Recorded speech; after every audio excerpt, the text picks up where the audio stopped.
अभिनंदन स्वागत। सार्वजनिक जीवन बहुत कठिन डगर वाला जीवन है और सार्वजनिक जीवन में जब इंसान अपना जीवन जीता है तो उसके संबंध बहुत विशाल रूप लेते हैं। न केवल गांव की सीमाओं को, न केवल पंचायत की सीमाओं को, न तहसील की सीमाओं को, न जाति की सीमाओं को, न धर्म की सीमाओं को देखता है और वो सार्वजनिक जीवन में एक इतना विशाल परिवार बना के जाते हैं।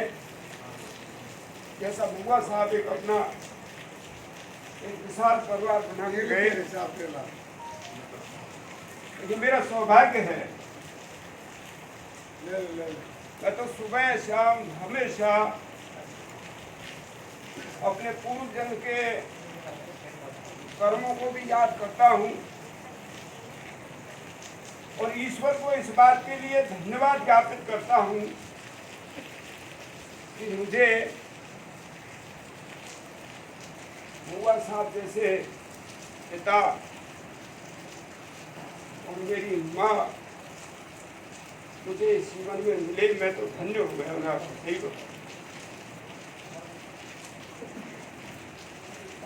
राजनीतिक जीवन में मेरा जो शुरू से लगाव रहा,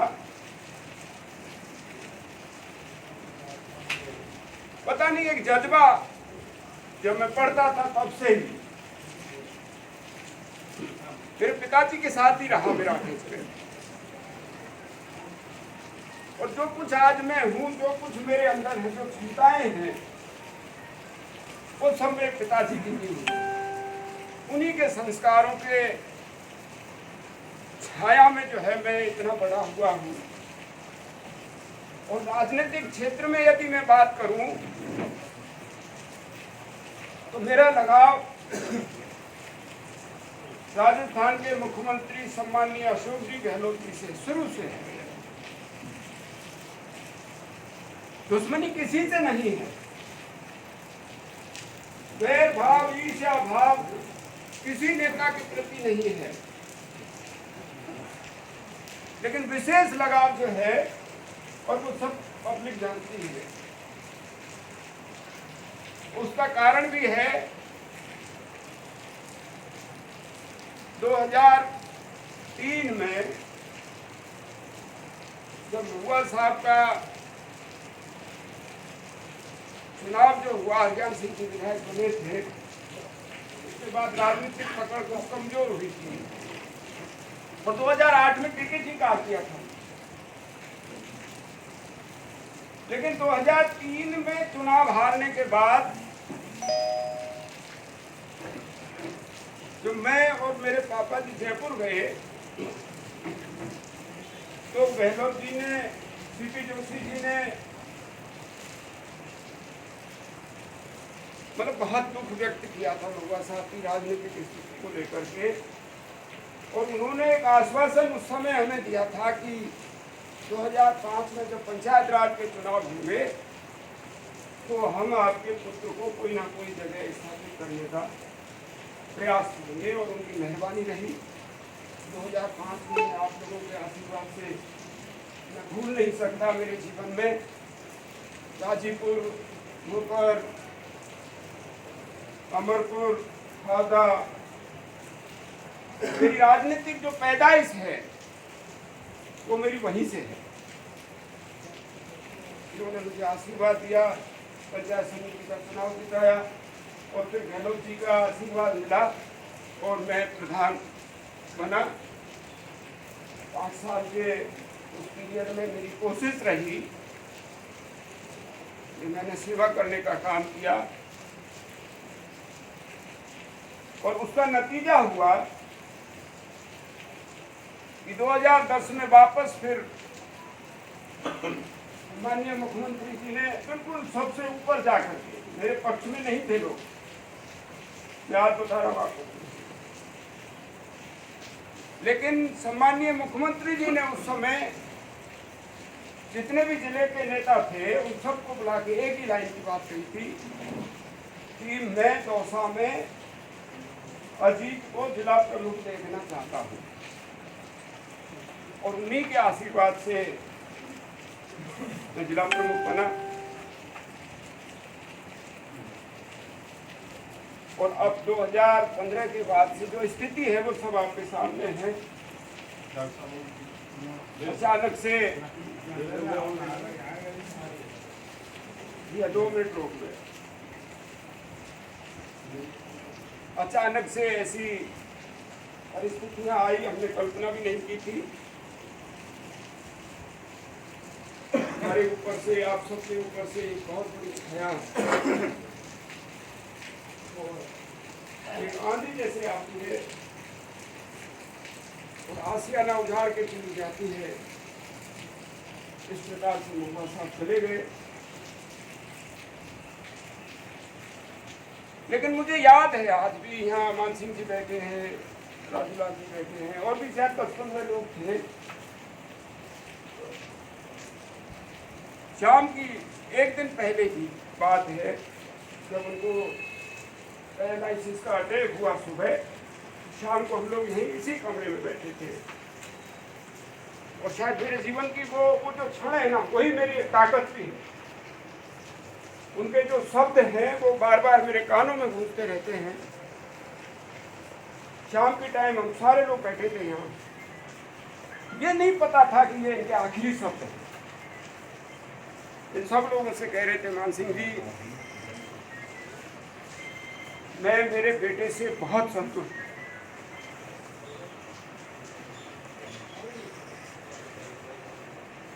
और इसकी जो नेचर है, सरकारी तंत्र में जो संबंध है, काम निकालने की जो इसकी स्टाइल है, वो मेरे से भी 21 है। तो मेरे लिए इससे ज्यादा और क्या बात हो सकती है कि पिता अपने पुत्र के लिए इस तरह के भाव रखे। मैं तो मेरा जीवन जो है उसी क्षण से सफल मानता हूँ, और अपने अंदर एक बहुत ताकत महसूस करता हूँ। मैं आपको सही बता रहा हूँ। मान सिंह जी जैसा कह रहे थे, इस जिले की राजनीतिक तस्वीर यदि हम देखेंगे तो राजनीतिक नेताओं की मेरे साथ कोई सहभागिता नहीं है, लेकिन एक मुख्यमंत्री जी का आशीर्वाद पूरा है। और ऐसी स्थिति में उनका जो सपना था, 2003 में जब ये मुख्य सचेतक थे, तो जगन्नाथ जी पहाड़िया से डॉक्टर करुणीलाल जी ने पत्र लिखवा लिया ढूके से सांखा को उप तहसील बनाने का। और गहलोत जी की नॉलेज में ये चीज़ें नहीं थी, जगन्नाथ जी पहाड़िया जी की उस चिट्ठी पढ़ी उन्होंने, सांखा को उप तहसील उस समय बनी। लेकिन जैसे ही हमको पता लगा, आप लोग भी शायद गए थे, बहुत सारे लोग हिंडौन गए थे, हिंडौन आई थी मुख्यमंत्री जी, और 200-250 लोग हम यहाँ से एक प्रतिनिधि मंडल के रूप में गए थे। उस समय उनको निवेदन किया था कि साहब ये बहुत बड़ा गलत काम हो गया है। विधानसभा में घोषणा हुई थी, मुख्यमंत्री जी ने उस चीज़ की गंभीरता को सोचा, और हमको उसी दिन हिंडौन में ही हमारे सामने ही चीफ सेक्रेटरी को फोन कर दिया था महुआ साहब के कहने से, और वो सांखा की उप तहसील को निरस्त करने के आदेश कर दिए। लेकिन उस समय हम खेड़ला को बनाते, इससे पहले ही मंडावर की मांग जोरों से उठ गई, वहाँ पे आंदोलन शुरू हो गया था। तो उस समय साहब की नेचर ये थी, कोई नया झगड़ा पैदा करने की उनकी मानसिकता नहीं रहती थी, तो इस कारण से जो है उस समय मंडावर को तहसील बना दिया। लेकिन उनका जो सपना था वो मौका ईश्वर ने मुझे दिया इनकी मूर्ति के अनावरण के कार्यक्रम में। और उस दिन कुछ माँ सरस्वती की कृपा हुई, जो मेरा उद्बोधन था वो भी मुख्यमंत्री जी की सेवा में जो मैंने पेश किया था। मैं तो बार बार धन्यवाद देना चाहता हूँ इस मौके पर हमारे सम्मानीय मुख्यमंत्री जी गहलोत जी का, कि उन्होंने इस इलाके के लोगों की भावना, मेरी अकेले की भावना नहीं थी, हमारे पूरे इलाके के लोगों की भावना थी कि हमारे यहाँ पर उप तहसील का कार्यालय बने। हमारे यहाँ पर हमारे जो नौजवान बच्चे हैं, आज सबसे ज़्यादा हमारे बच्चे जो है इंडियन फोर्सेज में जाने के लिए जो है सुबह से शाम तक कसरत करते हैं, खेलों में भी भाग लेते हैं। तो वो भी एक उनकी भावना थी नोबा साहब की कि यहाँ पर एक अच्छा बड़ा स्टेडियम बने। तो वो भी हमने मुख्यमंत्री जी के सामने मांग रखी। कल सुबह मेरी 9 बजे बात हुई थी मुख्यमंत्री जी के रूप पर, और उनके OSD देवाराम सिंह जी का मेरे पास फोन आया था कि प्रमुख साहब अभी 2 मिनट पहले ही आपकी उप तहसील की फाइल पर मुख्यमंत्री जी ने स्वीकृति जारी कर दी। तो ये एक बहुत बड़ा तोहफा हमारे इस इलाके के लिए। इसको हम पार्टियों में बांधें, जातियों में बांधें, तो मैं समझता हूँ ये न्याय नहीं होगा, क्योंकि ये कोई कांग्रेस का कार्यालय नहीं है, ये सरकारी कार्यालय है राजस्व का। उप तहसील भी है, तहसीलदार बैठेगा, कानून को बैठेंगे, हमारे पटवारी बैठेंगे, दिखावर बैठेंगे, और जो हमारे बच्चे इन 10, 11, 12 पंचायतों के, मैं तो देखता हूँ 2003 के बाद जो हमारे बच्चे होगा तहसील में छोटे छोटे काम के लिए वहाँ तहसीलदार के आगे धक्के खाते हैं। कोई ज़्यादा वहाँ पे कोई सुनने वाला पूछने वाला है नहीं। बार बार छोटी छोटी चीज़ों को मुझे सैकड़ों बार फोन करने पड़ते थे। तो मुझे विश्वास है कि ये कार्यालय जब यहाँ शुरू होगा उस दिन के बाद में हमारे इस इलाके के बच्चों को शायद धक्के नहीं खाने पड़ेंगे, और ना ही उनको कोई रिश्वत देनी पड़ेगी अपने काम के लिए। ये भी मैं आपको विश्वास है। एक अच्छा स्वच्छ प्रशासन देने की हम लोग जो है यहाँ पे हमारा प्रयास होगा। और जितने भी आसपास के जो हमारी पंचायत के लोग हैं, यहाँ जो अपने काम से आए समाज के हैं, किसी भी जाति बिरादरी के, किसी भी धर्म को मानने वाले हैं, ये मैं आपको विश्वास दे रहा हूँ कि उनको यहाँ इस दफ्तर में मान सम्मान मिलेगा। उनके काम समय पर होंगे, ईमानदारी से होंगे। और मैं अपनी तरफ से ये भी कह रहा हूँ कि मैं किसी के लिए यहाँ इस कार्यालय का दुरुपयोग न करूँगा, न किसी को करने दूँगा। सबको न्याय मिले, और जो अन्याय कर रहा है उसके खिलाफ कार्रवाई हो। इस तरह की हमारी भावना रहेगी। और स्टेडियम की अभी फाइल चल रही है, और मुझे उम्मीद है कि अभी 1 सप्ताह के अंदर हमारी स्टेडियम की स्वीकृति और उसके लिए बजट भी अलॉट हो जाएगा, जो स्वर्गीय महुआ साहब के नाम से एक काफ़ी बहुत बड़ा जो स्टेडियम जो है यहाँ पर बनेगा।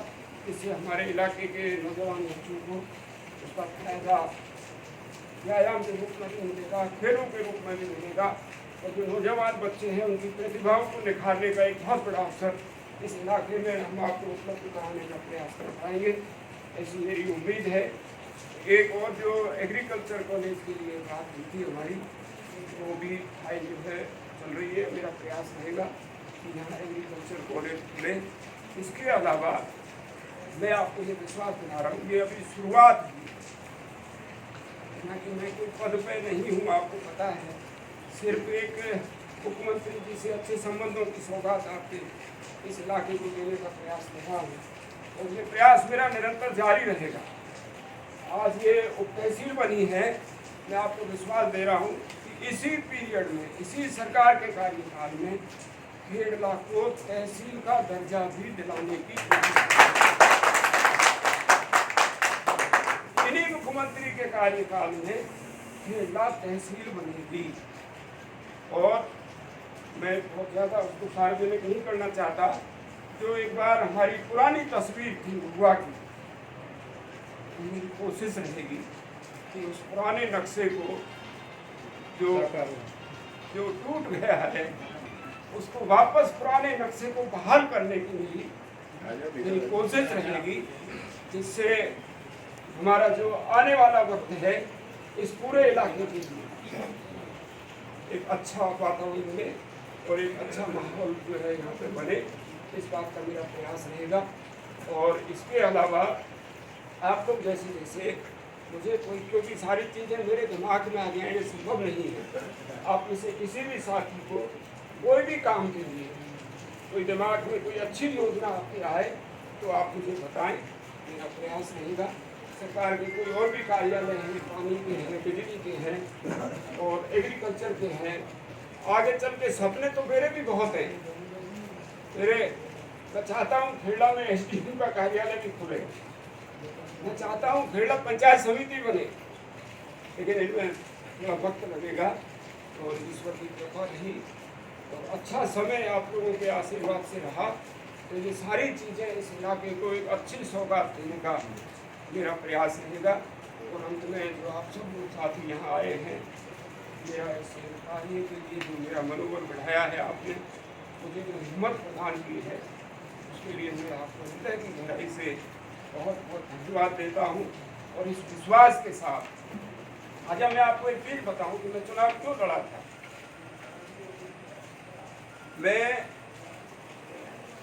मुझे कुछ भाइयों ने चुनाव से 2 दिन पहले मुझे ये कहा था कि प्रभु साहब,